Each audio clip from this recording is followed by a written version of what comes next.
Most of you watching this video might be using a car or bike, whether it's new under warranty or an old one whose warranty has expired. What if I tell you can still avail warranty from the dealership even if the warranty period has expired? First, understand what is standard warranty. In simple terms, if your car is in standard warranty period, then any mechanical or electrical failure can be repaired via authorized dealership without paying any charges.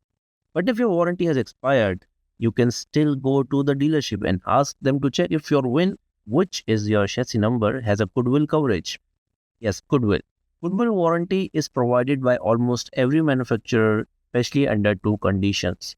First, when they are aware that the component which they fixed was not perfect and they have received repeated complaints for that particular component.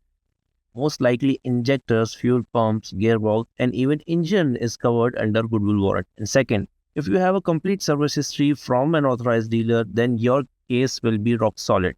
Because then the question arises, why did the car fail even after regular services done by the dealer? To hide their defect and to satisfy their loyal customer, they have no choice but to provide a Goodwill warranty. Follow for more tips on how dealerships run and DM if you want us to handle your warranty cases directly. Thank you for watching the video.